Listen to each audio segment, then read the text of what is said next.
The introduction of Rama Raju in RRR is one of the best intros in Indian cinema. But everyone knows it is completely illogical. How can one man fight against thousands of people? It is impossible. But still, why did people not care about the logic and saw it with amazement? The generic answer for this question could be like, when drama begins, logic ends. If this is true, then why this principle does not work for every movie? Why do we mock some illogical scenes and why do we like some other? What makes the difference? What difference did S.S.Rajamouli made to make this fight look believable? After analyzing this scene, I found 3 major reasons for that, and I am going to share those reasons in this video. If you are an aspiring filmmaker, these principles can be helpful for you in the future, so don't miss this video. Reason number 1. Distorting reality. The idea of fighting against thousands of people is illogical, but it became believable because of the way it was choreographed. There are 10,000 people around Rama Raju, but we don't see him fighting with everyone. We only see him fighting with maximum 2 to 300 people. Generally, in Indian movies, if the hero has to fight with so many people, the hero hits one punch and 10 people fly in the air. But S.S. Rajamouli didn't follow that pattern. If he somehow showed Ram fighting with thousands of people, it would have been harder to believe.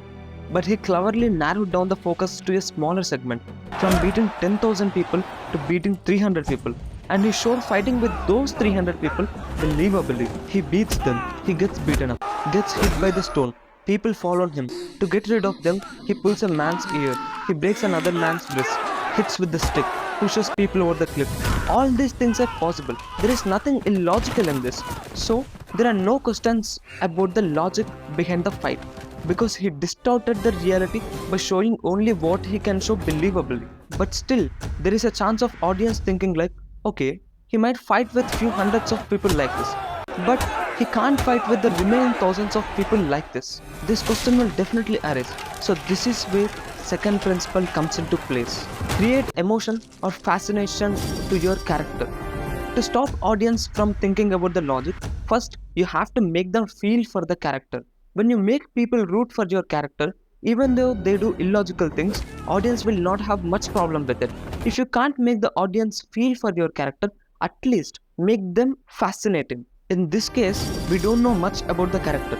He is not doing anything for his nation. He is beating his own people. So there is no chance of we getting empathized with Ram. But here, the character is very fascinating.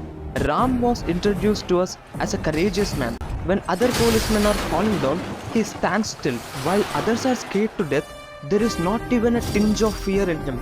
After getting orders from his superior, he volunteers himself and jumps into the crowd. He fights with his own countrymen.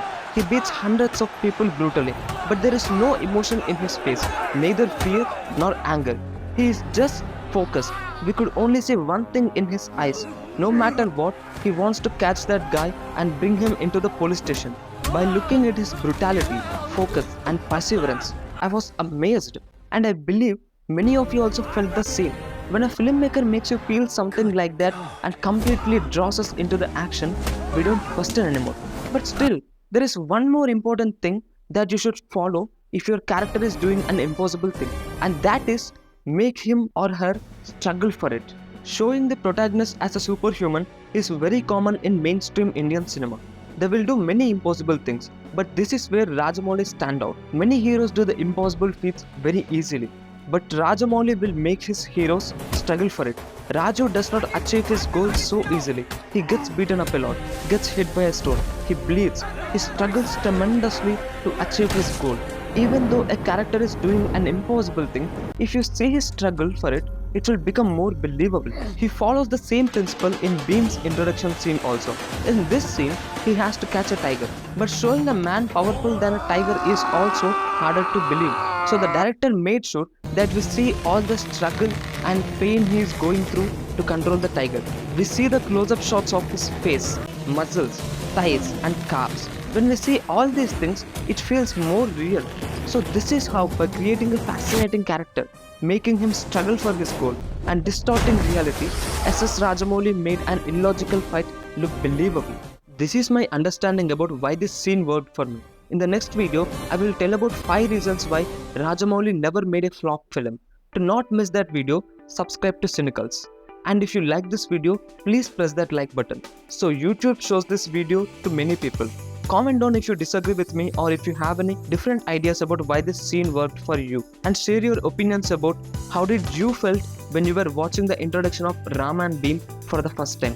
And thank you so much for watching this video. I'll see you in the next video.